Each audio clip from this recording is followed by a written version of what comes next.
we talked about why you refuse to say button, Joe? No. I feel like you always say go instead of button. Everybody else says button. I mean, I think the three of you are the ones that are off script. It's because I'm just going to put that in the script right now. 3, 2, 1, go. I'm the only one who uses the script, but that's not my problem. So you're saying, as the host, you would prefer us to say go twice instead of say button and then go? I'm just going by what's on the script, man. He's just telling you it's factually accurate. Yeah. He wrote us right out of there. Yeah, so just prepare to... It'll be great. It'll be perfect. Yeah, so just prepare to... Y'all motherfuckers don't watch us play throughout the year, to tell you the truth. I'm gonna be real with you, and I don't care if I get fined.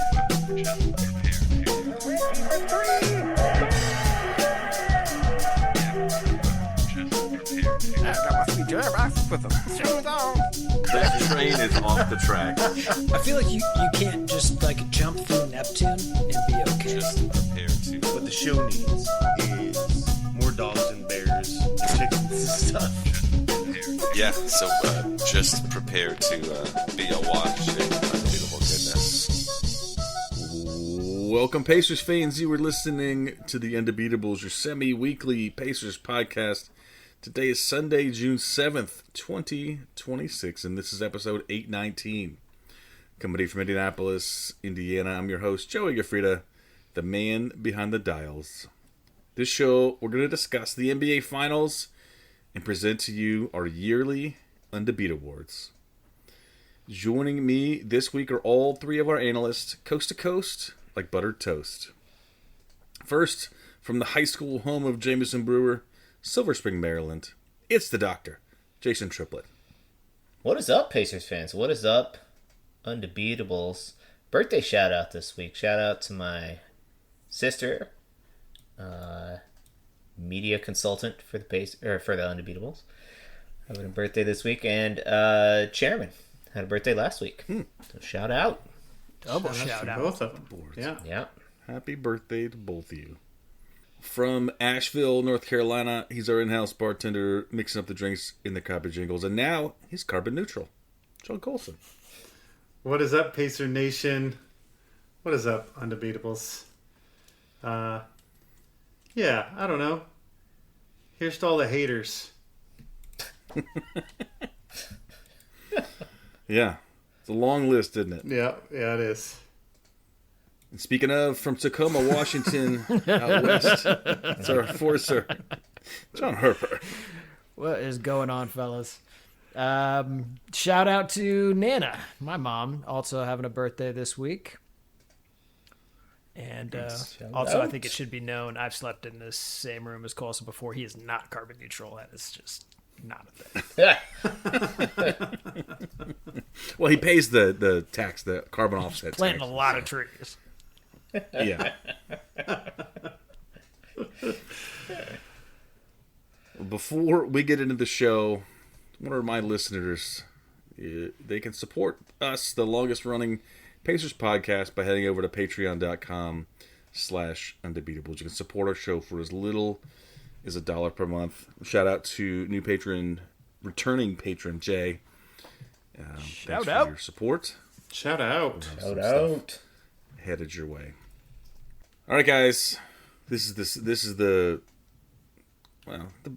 as of right now, the bummer part of the show where we talk about the NBA Finals and how the Knicks are, in a good commanding spot. They're up 2-0, heading back to New York. Are you mostly just sad because your Spurs in 5 pick is impossible now? It's impossible. That's the main thing. But then, I don't want the Knicks to win at all. I want the Spurs to win. I want Wemby to, be, insta-title.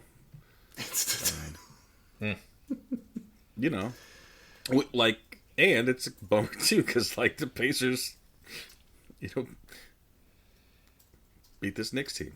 And I think the Pacers are better than them. And I want to get beat by the Spurs. Or better yet, you know. beat the Spurs. Or, yeah, beat the Spurs. Now that I don't know that I would want to watch a 7-game series. I would watch, but 7 games of Miles Turner versus Wembanyama seems rough. But we have a different squad now. So anyway, we're recording after game 2, before game 3, and the Knicks are in command. So what are your guys' thoughts on this? Jason, have you been entertained? I've been massively entertained, for sure. The series is like every game is going back and forth, and there's big shots and big moments. Game 1, I think the Spurs got up by 16 or something like that, and the Knicks battled all the way back, and we're like basically just killing them for the last quarter and a half of that game. And Brunson was doing Brunson things, which is frustrating but delightful at the same time. And then in the game 2, the Knicks look like they're going to take full control of the series, up by 14 with 6 minutes left in the fourth quarter, and then San Antonio goes on a 14-0 run and just looked like they were going to demolish everybody in their path. Knicks are able to respond and take the lead by 1, but Spurs get the ball, and they have the tallest dude on the planet, so they get him a clean jump shot, which is any jump shot that he takes. Nobody challenges those. I was fully prepared for him to hit it and, start the legacy building, and he missed it somehow. And I don't know how to feel about it. And now the stupid Knicks are up 2-0. They haven't even played at home yet. So I don't know, man. I don't know. Colson, you've been watching these games too. What are you seeing? Yeah, it's absolutely fantastic. I'm with you. San Antonio is those kids just, they're just playing so hard, and they don't really seem to know that they shouldn't be winning. I mean, they've lost the last 2 games, but they've just, Dylan Harper is incredible. He'll just burst out of nowhere and dunk it on everybody's head. Stephen Castle's been, right there going toe-to-toe with Jalen Brunson. Now, Jalen Brunson's definitely coming out on top in these, but, they're fighting and scrapping. And Wembanyama goes through these stretches where he's the most dominant player on the floor. But he's not, he can't do it all game at this point, it seems like. And Big Cat has been great. He's been actually phenomenal in this series. Mm-hmm. He's playing defense. He's doing, he's driving to the basket. He's running the offense out of the top of the key. The Knicks came into this series as the hottest team in the league. They now have won 13 straight. 13 straight. Yeah. And is 14 the record, I think? I'm not sure. Yeah, I'm pretty sure that's the record. It's going to be a lot to ask to see the Spurs team come back. But because they're kids and they don't know any better, maybe they can do it. I've been really impressed with the Knicks. I think they know better than they shouldn't be there now. They're down 0-2. And it's been extremely frustrating to watch as a Knicks hater and not Spurs hater. They were in a position to win game 1. They let them, what did they end on? The Knicks go on like an 11-0 run to end it or something. You can't let teams do that on your floor in the finals when you're the defensive team that they are. And then in game 2, Wemby has a real bad turnover with 6 seconds on the clock. Oh man!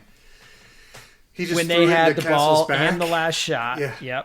Yep. Presumably, gave away their chance to win that game as well. San Antonio could easily be up 2-0 right now, and instead they're staring down 0-2 going into New York against, like you said, a team that's won 13 straight games and is really, really confident. The basketball has been good. The Spurs have looked in spurts like the better team for stretches of these games. There's been a lot of back and forth, a lot of runs both ways. Knicks have hit a lot of shots. They've been great shot hitters in this series. Hopefully the Spurs can make an impact in Game 3. They just need to get on the board here and do something. Yeah. And I think Colson, your point about them being young and they don't know any better is true, but I think it's also their youth is finally starting to, or inexperience is starting to catch up with them a little bit, I think. Like closing these games out or not closing these games out. And the Knicks are the exact opposite. They've had lovely composure and have not made mistakes. They haven't panicked. That's been the most impressive thing about Karl Anthony Towns is he's like the voice of reason in the Knicks huddle. Yeah. He's like, dudes, don't worry, our offense is going to come back. Like, just keep playing. Like, whatever. Game 2, you knew San Antonio was going to come out and punch him in the face. They weathered the storm. You know, they just kind of like took it and we're like, okay, we'll just keep playing ball, chip away at that lead, and then they had the lead by halftime. Like, it was clinical. It was like a veteran team. Yeah. Also, from a guy who just has 2 or 3 stupid fouls a game, he's had 1 stupid foul in 2 games. I mean, Big Cat has just been playing great. Well, also, they don't really call fouls in a series, so that's true. Yeah, he's been really physical. There's also that. Really very physical. There were some possessions in Game 2 when I had no idea how the Knicks were gonna get a look at the basket at all. Yeah, like the way that Castle and Harper and Fox, for that matter, were defending out. You know, like the Knicks were starting their offense at the half court line, basically, in a trap. And somehow would get buckets out of that. It was crazy. Yeah, I mean, if you're a Spurs fan, I mean, you kind of look at the first 2 games, though, and say to yourself, okay, all we have to do is score 106, though, right? I mean, right?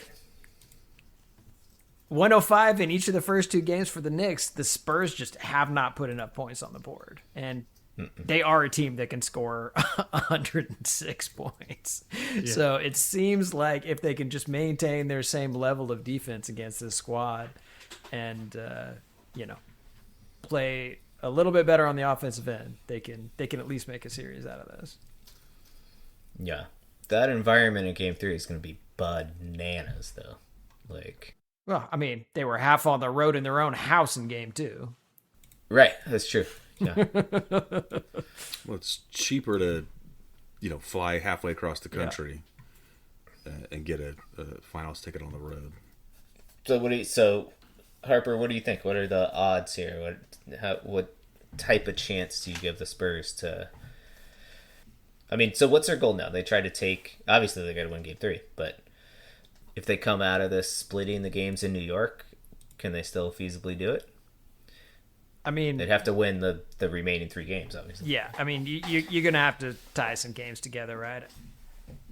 The reality is that no matter how you slice it up, it's sub 10% territory now for them, right? I mean, you can't go on the road, lose 2, and in a 7-game series and expect to be favorites on the other side of that. I think 5 times, someone's gone down 0-2. I don't know how many of those were on the road, but that doesn't help. Nope. I would think that in order for it to have a legitimate chance coming out of New York, you really have to get both of them. But New York just went into San Antonio and got 2, so San Antonio can do the same thing. I mean, they play the games for a reason. Yeah. Yep. So you can bet on them. That's why they're playing. So what do you think? Is there something that the Spurs can change strategically? Or is it just dumb luck? Like, keep doing the things you're doing and... I don't know. They've been shooting the ball. Game 1 was a bit of a rock fight, I would say. And then Game 2 was a bit better for both teams. I mean, I shot 47% from the floor in Game 2. Yeah. I mean, it's hard to fault San Antonio's defensive plan holding that New York team to 105 points in 2 games, right? I mean, that's a team that can light it up. You got to do a better job of taking advantage of Brunson, right, at every opportunity. You got to wear him out on the defensive end every time down the floor, and make sure you get what you can in the paint down there. They haven't been shooting the 3 ball great, San Antonio, so, you hope that picks up. If you're a San Antonio fan, I think they were 26% in Game 1. So that also hurts. more lob passes to Wimby, I feel like. It just seems like it's just unstoppable. Yeah. That's what I'd go for. Yeah. Yeah. I can't remember who it was. I feel like it was Champagne or something, just like rocketed something at the rim, and somehow Wimby got it in game 2. I was like, there's no way that dude should have gotten that at all. Yeah, he's incredible. All right. Well, go Spurs, I guess, at this point. I mean, never go Make it an Knicks. interesting series, at least. Except Colson. Look, I was not rooting for. I just chose the Knicks. Knicks lover 101 over here.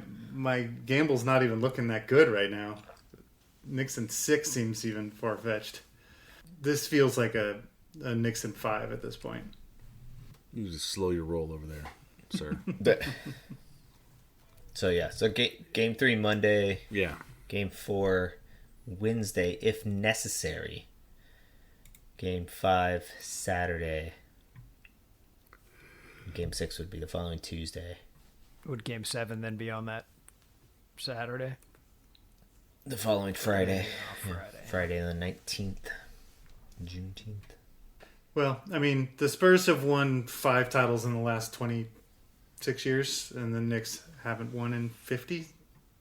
So 53. You know, there's something to that. Yeah, I just don't want them winning a championship before us. I don't like anything about that. Yeah.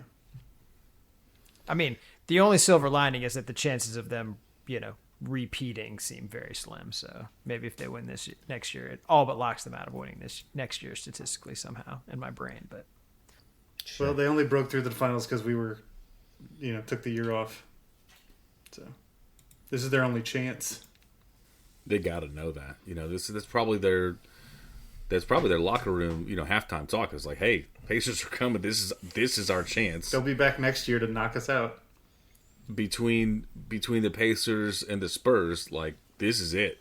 So, what are you gonna do? You better win now. All right, guys. We talk every year. We do our Undebeatawards, which is our end of season award show.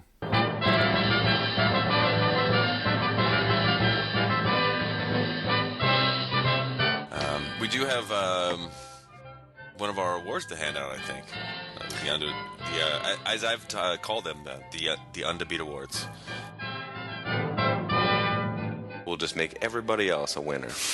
We do it for the league, but we're doing it for the team right now. And this is just focused just on the Pacers.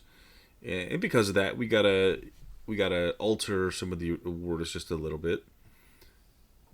But the first one, Rookie of the Year, and for us that means either a rookie, but it's any player this was their first season on the team. So, anybody they picked up in any fashion. And there are a lot of options. Yeah, there are about 12 of those guys this year. Maybe that. More than that. Guys. 15. So this year, Colson, would you say 27 on the roster? So 20 on a 12-man roster, right? I think 12 active player roster. We yeah. had 27 players to choose from. Does that include Halliburton, who didn't play a minute? Does it? It does include. Okay. Yeah. Okay. But still, a lot of dudes. So, Colson, who's your pick for the? Oh no, actually, it doesn't include him. Never mind. Oh, jeez. I mean, yeah, he didn't play minutes. 27 all told. Yeah. Yeah. Yeah. Well, I didn't know if that meant rostered or Those just guys that played a minute for us. 27 dudes that played at least a minute. Okay. So, Colson, who's your favorite minute getter this year? That was their first year. And it could be minute singular. Sure. Mac McClung, we barely knew ye. We got at least one good dunk out of it, didn't we? I don't think so. My choice this year is Jay Huff, my man. He was a revelation. I mean, not good enough to hold down the starting center spot moving forward, but the guy got rebounds. He had a little bit of a post game. He can hit threes. He can fake you up top and go down the lane and do a reverse dunk. I thought he was fantastic for us. For a while he was leading the league in blocks. So I just thought he was great. He is also the only Pacer who played all 82 games. I played all 82. Yeah, it's a great pickup for us. I had no idea. I think he's earned a spot on the roster moving forward, even if it's that backup center spot. And he's great. J. Huff, Rookie of the Year. That's a very good pick, but I'm gonna go with Ivica Zubats. Fair enough. Okay. Got sort of high hopes for this guy. Yeah. He better be Rookie of the Year. On paper, only played 5 games for us, but averaged 11 points, 7 boards, a couple of assists a game in those 5 outings. Couple of solid picks. Obvious superstar. Okay. Yeah. I'm going to round out this pick with another center, Micah Potter, who, for me, just epitomized the season. He was a dude that I sat down to watch a game, and he was running around on the floor, and I had no idea who this dude was. And turned out he was decent. He played all right. I mean, he gives you 9 points and 5 boards in 20 minutes or so. Hits a couple threes. Some serious aggro energy. It's good stuff. Yeah, 7 starts for Micah Potter. Gotta love it. Yeah. Well, Harper, I'm gonna hop on your train. It's Zubats. Yeah, the trade itself. A lot of it was, we got a excellent player out of that and hopes for a high draft pick, but we still, the draft pick didn't come, but Zubats did, and we didn't see him much this season, because we wanted to get that high draft pick. But he was impressive, and in the time that he was out there, I remember one of those games. May have been the first game he played. I remember on the TV broadcast, they were already like getting excited. They're like, "Oh, seeing this guy paired with Halliburton, that could be, you kind of see these possibilities." And and Zubats brings some things that we know that were not Miles Turner's strengths, and so Miles Turner was great at a lot of things, but there was he had holes in his game, and the idea is that Zubats will be better on the whole, and I think he will be. Well, the offense is going to be different. He's not a 3-point shooter. He's not. No. So but Carlisle and this coaching staff are the best. They will find a way to make this work. I have no doubt. I have so much faith in their ability to find what the players do well and build an offense around that. Zubats was saying that he was having conversations with Carlisle and he was putting him in different spots than he's used to, but he could see what the vision was. So, we'll see what that ends up being next year. We didn't really get enough of a look at it, but I appreciate this vote for what he means to this team. Did we ever talk about his nicknames? No, I don't think so. Oh boy, he's got some played good. enough. We got Zublak, Zublaka, okay, Big Z clearly, Zupak, and Zoo Alcindor. Okay.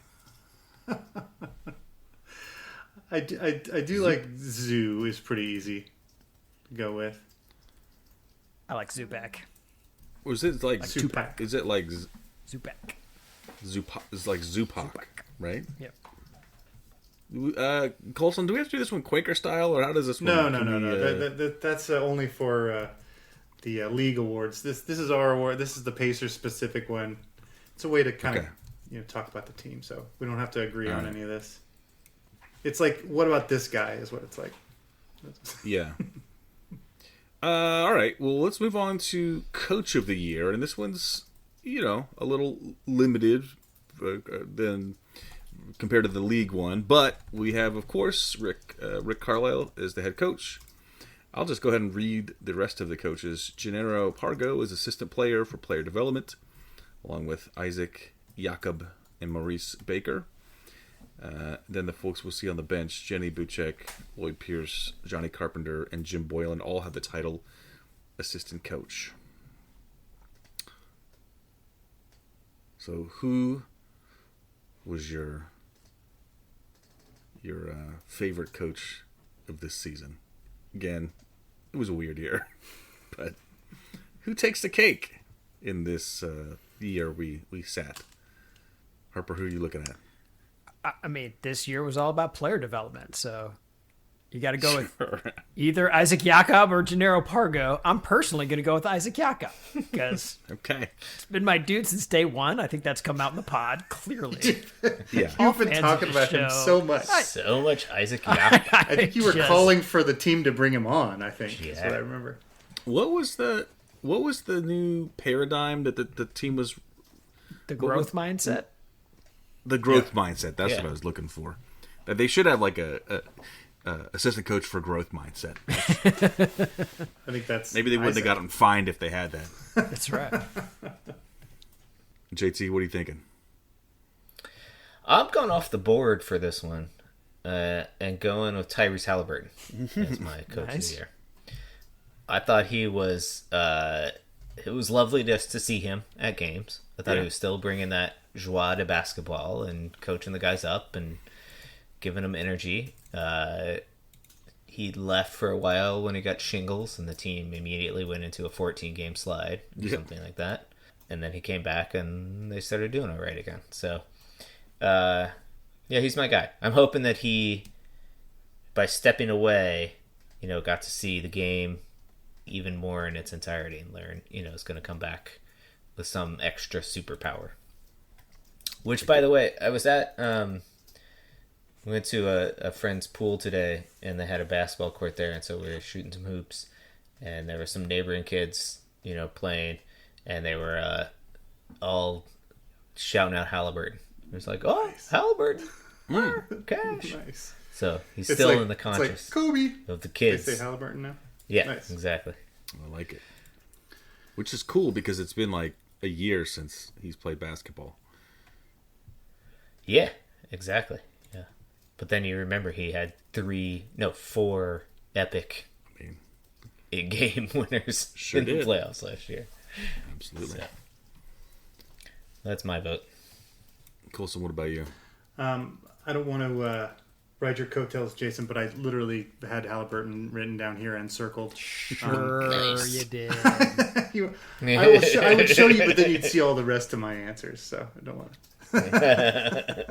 But no, he's he talked about how much time he spent with Carlisle and how much tape he was watching and how he was seeing this stuff from a different perspective, and he really became kind of another coach on the bench for this team, and it's fantastic. He's our leader. We couldn't see him on the floor, but he was on the bench, and hopefully it does make him even better next year. I'm going to go out on a limb and say it's our head coach, What? Rick Carlisle, is the coach of the year. That's so weird. Again. You always go chalk on these. Here's the thing. He had an amazing acting job this entire season. It was long form. He had to pretend like we wanted to win 82 games. And he did a really good job. Again, only got fined once. And he was where this growth mindset came from.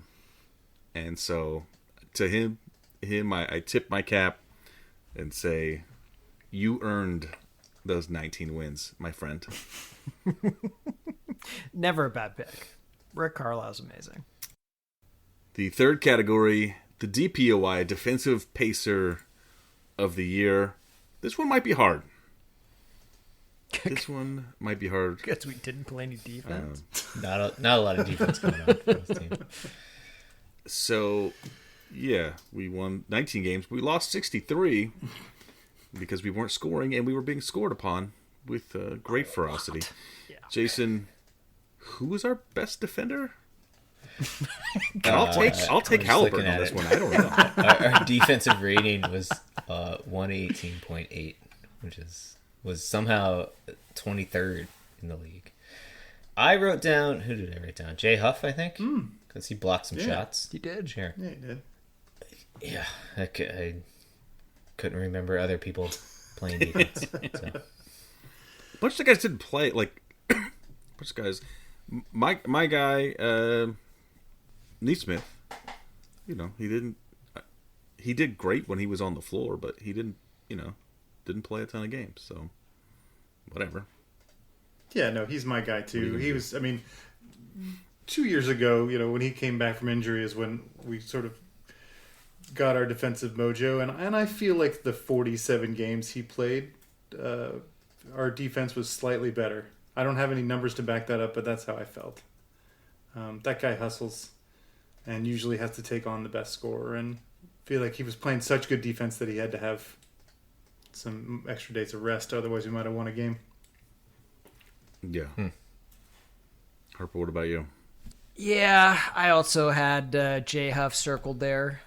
Honorable mention to both Pascal and Jarris, who both came in right behind Jay Huff for team defensive win shares. Yeah, it's Jay Huff.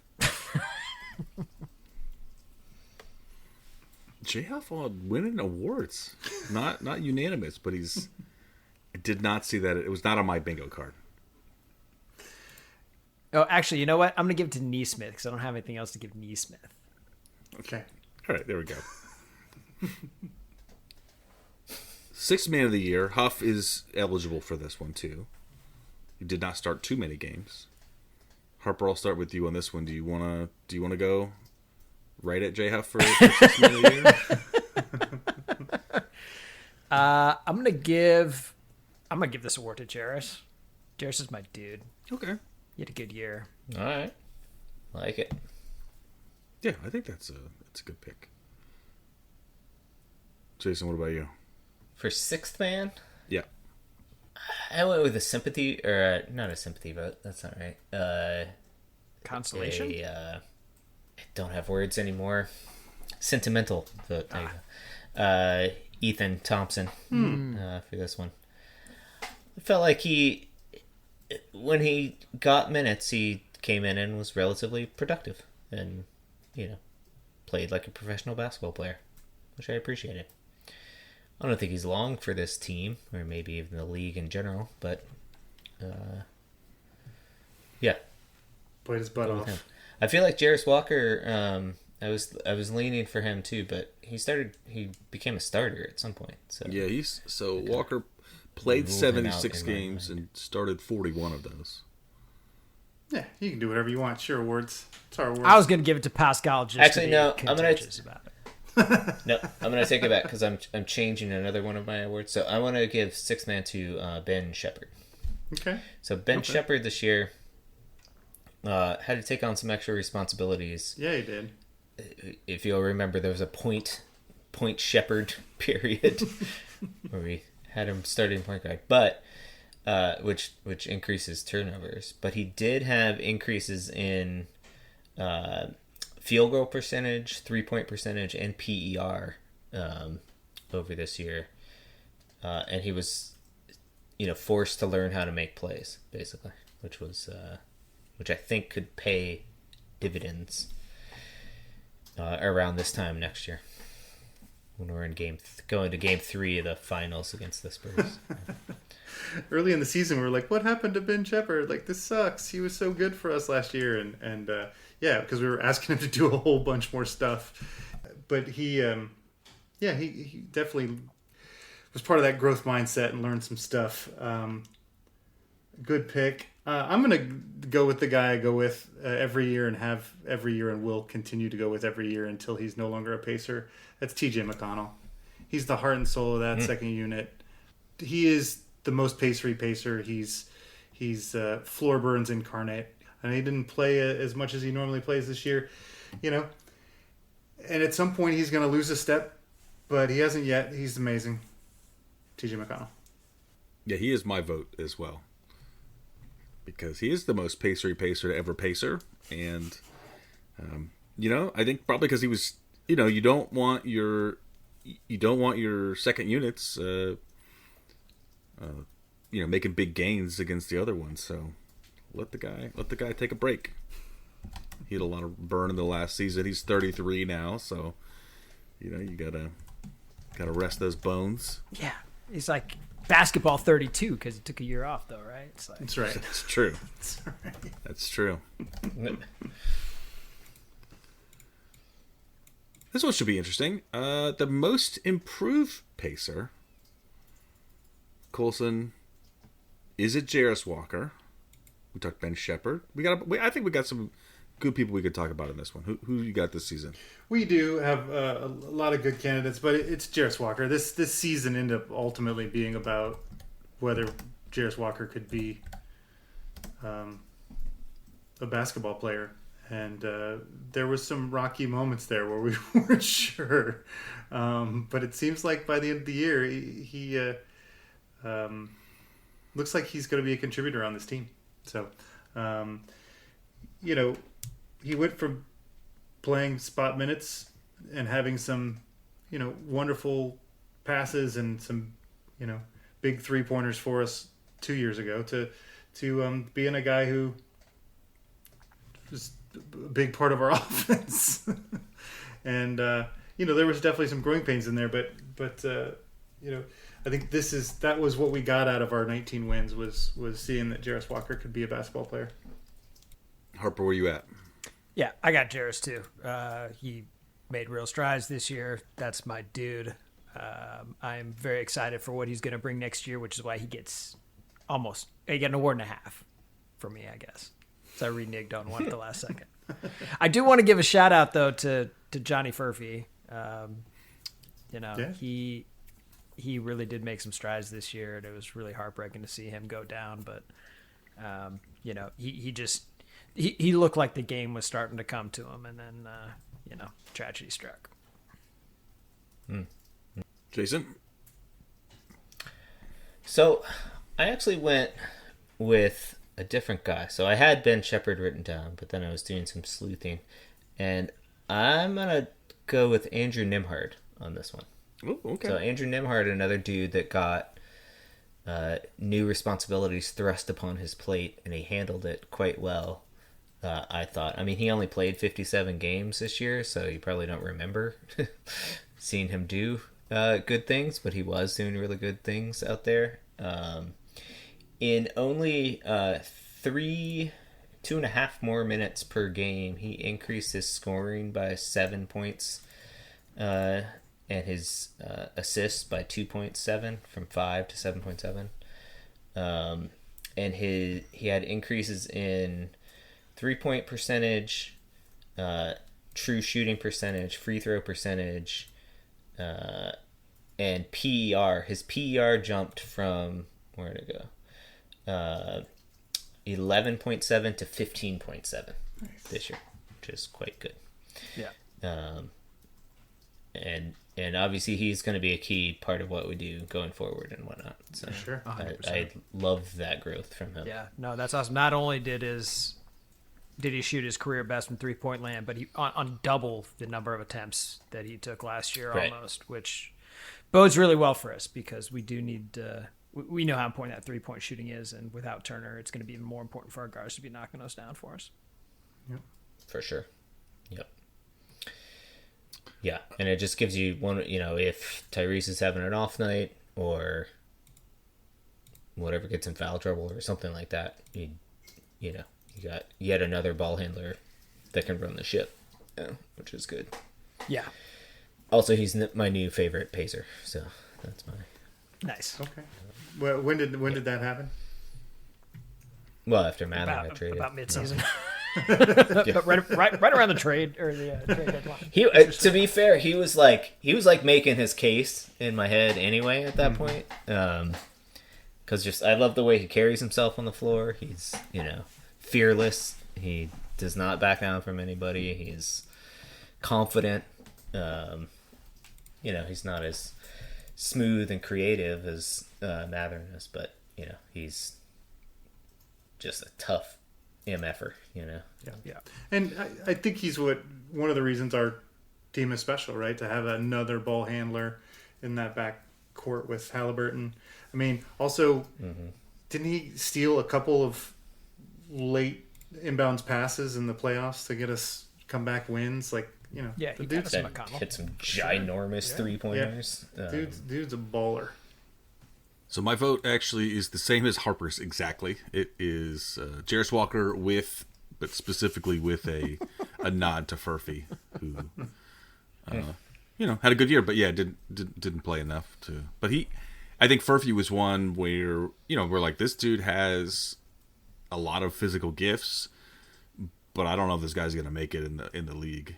And I think from what I've seen, I think this guy should land. He's enough of a professional that he should be able to stick around, whether it's for the Pacers or elsewhere. But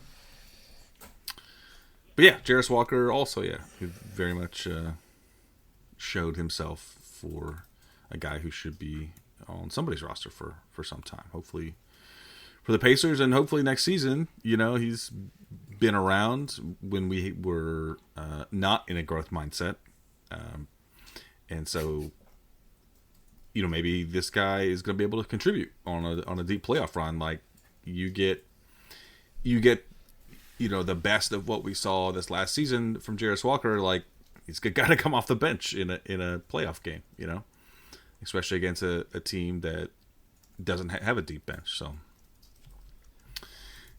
he is my guy. Yeah, and he's like a Swiss Army knife. Like yeah, he can defend like 1 through 5 probably. Yeah, in a pinch. The next award here. This is unique to, I think, our show. It's the He Gone Award.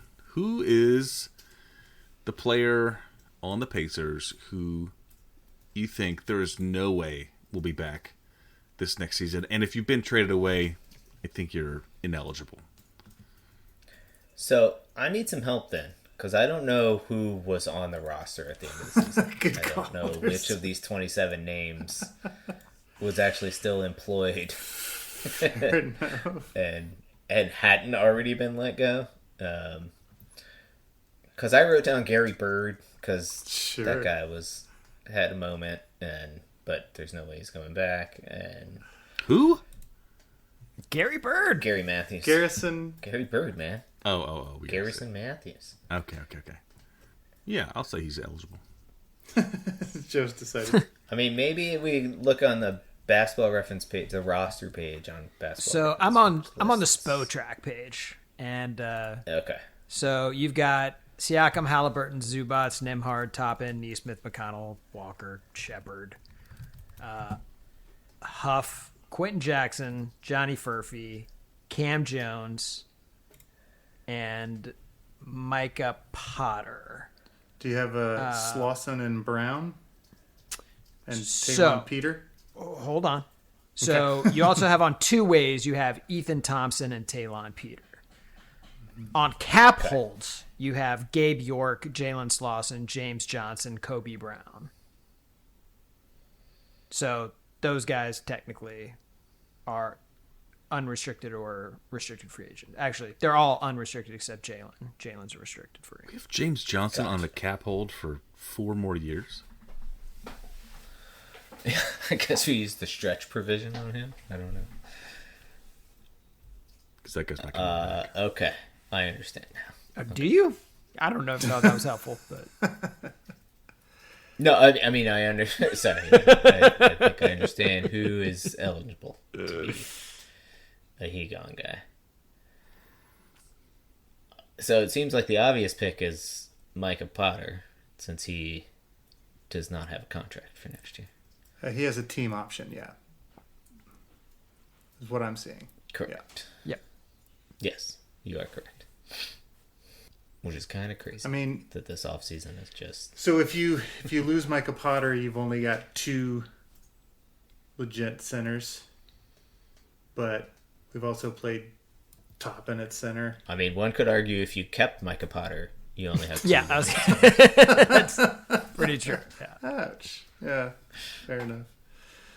But yeah, we can play small with Siakam or Toppin at center. Jarris Walker. I mean, Potter's just 6'9", right? It's not that he's a bad player. He's just not huge. Yeah. He's only 6'9". Wow. That's how he's listed. Interesting. Yeah, I mean, a bunch of those guys probably. But I'm just going to break all the rules and go with James Wiseman, just because I feel like at some point we'll probably pick him up and then fire him again. I feel like we fired that guy like 3 times, and I just feel bad for him. I mean, like he's just hanging around the locker room. We're like, yeah, sure. Go ahead and dress up today. Dress today. Why not? So it doesn't look like Quentin Jackson has a contract for next year. Is that right? That is correct. What is the grade out? It means he has something, but it's not guaranteed. Yeah, I really liked him this year. I thought he, showed well, played hard in the minutes he got. I liked his big floppy braided hair, but I guess I don't think he's coming back. I think Cam sticks probably because he's on a cheap contract and we didn't get a draft pick this year. So I'm gonna go with Quentin's not coming back. Q. I'll go Micah Potter because I think we went many years without a true center, and I think having too many true centers would be. I guess he's not a true center, but having too many big guys, we're not going to know what to do with that, right? Like that's the way I'm going to go. Well, both he and James will be waiting outside for us if we ever need that third center. That's right. Perfect. And the last category, the most valuable pacer. Again, weird year.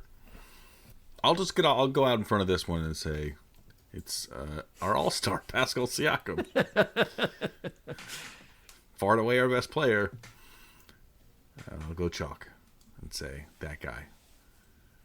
The good one. That one. The good one. Colson, what about you?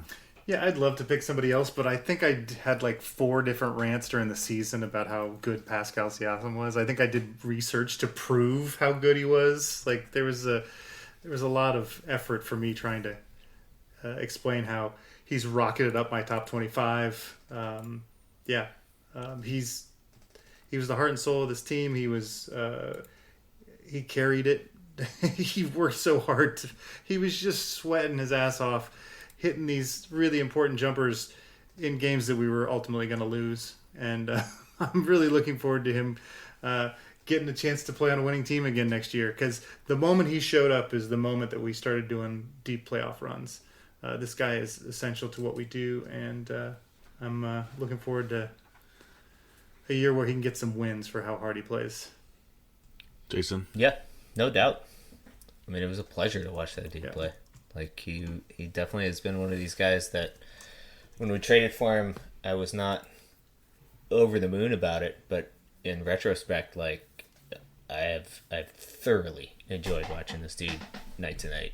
Just bring it, like he's Mr. Consistency. He just brings it every night. He's like got the perfect attitude for an NBA player. He doesn't get too high with the highs, doesn't get too low with the lows. He just does his thing and falls over way too many times for me to be comfortable. But, That's right. It works for him. So, Harper, you going to be a hater? I was trying to figure out who missed the most chippies and bunnies to get us those 19 wins. Or more precisely, those 63 losses, I guess. Maybe I give it to Halliburton because he didn't play and therefore helped us move to the bottom of the charts, which was the goal. I feel like it would have gone that way. Yeah, if we held on to our draft pick, I think that would have been weighed more heavily in my thinking. That changed well, everything. He still did what he was supposed to do. He was given an assignment, and he nailed it. Sure. That's fair. Every time I think about the draft, I just get bummed out. Yeah. Like, we're talking to some friends today, and they're like, somebody's like, "Oh yeah, Jason's got a podcast." And like, "Well, you have a podcast about what? Like Pacers? Like, cool. Are you doing your draft prep?" Like, no. I'm bringing it up. I don't have a draft pick. Bringing up I don't old give a shit. shit about the draft. Well, that wraps up our Pacers, obviously, the Pacers coverage for the year. That's it for the Pacers for the year. This of course, this year, a little different than other ones, but, you'll have that. The year before was also an outlier in a good way. Yep, that's fair. So, return to the mean for the summer. An awful lot of losing. I did just an awful lot of losing for nothing. an awful lot of winning the year before. many. It's true. I did see that Losses. Halliburton, the last thing I read about him was that he basically didn't have any restrictions for when training camps started, so which is not for some time, but that's good, Ready to get this guy back out there, get our team healthy, hopefully, an improved team, get out there and start kicking some butt. Butt kicking. Take down those smug Knicks. No matter what happens, they're going to be smug. They're always just smug. I mean, that's So smart.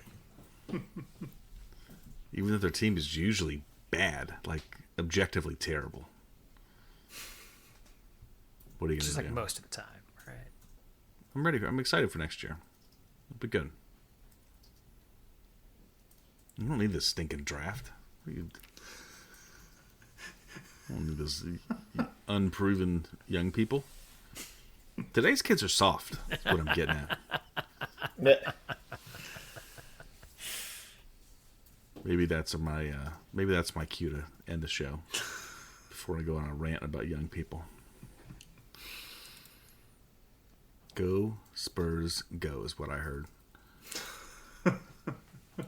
All right. Well, thanks for hanging out with us. It was a good time. I've been away for a little bit, but glad to be back in the saddle. Until next time, you can hit us up on social media. We're at Undebeatables on Twitter, Facebook.com/The Undebeatables. Our website is TheUndebeatables.com. There's a contact form there. You can find us, send a message. You can also email shoutout@TheUndebeatables.com and over at the website /store for merch. For the architect Donnie Walsh and our once and always Hall of Fame coach Bobby Sickleonard, turn out the lights, the party's over. Beautiful. Very nice. Yeah. Looking forward to a new season. Yeah. Even before this one's over. I mean, ours is over. Ours has been over for a long time, Joe. Ours, Hey, I think so- ours was over in about December, I think. Everybody is not eligible to vote on this one, but I'm going to have a side conversation with Jason and Harper. You guys want to vote on the best singer on the Undebeatables? No. You're abstaining. Abstain? Abstaining. I'm Is that abstaining. because it's you and you're too proud to say? I think so. Yeah. Yeah. How about best I mean, guitar Colson player? was the only one of us that was in choir. That's true. when we were It was in choir. You can tell from all That my should be- songs. He's got some training. That should be even more hurtful, Colson.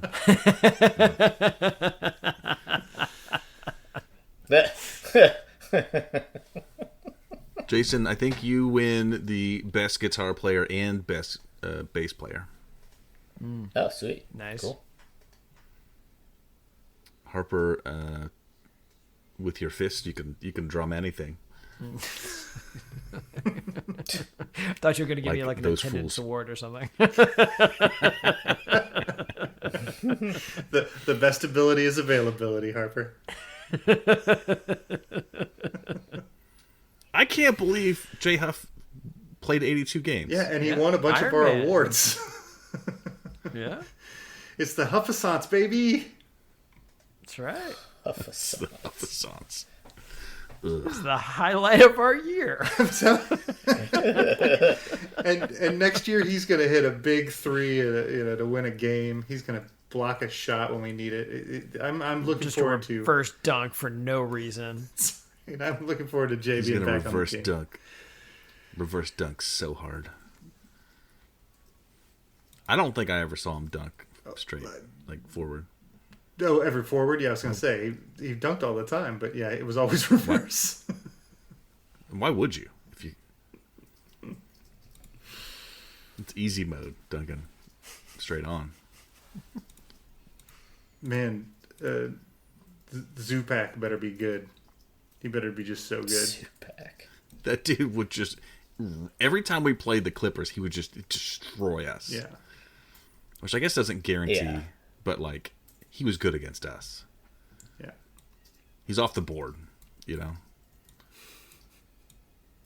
At least. I just want to see him vacuuming up rebounds in the last 2 minutes of games. Like it is a franchise. I won't be yelling, "Get a rebound!" I won't scream. And I That think would be lovely. if he's if he's doing his thing, historically the Pacers have just been. I don't remember a whole lot of. How long has it been since we were like an excellent rebounding team? Oh, we've had like a good rebounder. We've never been a great rebounding team. Well, We I guess. were- I guess we were- Dale and Antonio. Yeah. That's the last thing I could think Well, of. no, Hibbert West and Paul George was a really good rebounding front that era, court. the 13, Even though 14, Hibbert didn't whatever. average Hibbert 12 wasn't. or anything, but like we Yeah, just I had don't know enough if guys we to- were a great rebounding team at that point, though. Lance was out there. He was Right. sucking up That's the sucking thing. up stats That's right, like left and right. That's the thing. I just think that as a whole unit, we were a pretty good rebounding team back then. But that was what, You, David 15 West. years ago at this point. Yeah. David West was sucking We those were things down. 8th in rebounding Okay, that year. well, top 10. 13, 14. Take it. It's not good enough. In total rebounds. I mean, we were 2nd in defensive rebound rate that season. Okay. We had Sabonis who averaged like 14 rebounds a game, and we still were a bad rebounding team. Yeah. Yeah, he was the only one because there was no one else rebounding, so they were all his. Yeah. Oh. Well, there's always next year. Been saying that for Yep. a long time. All right, cool.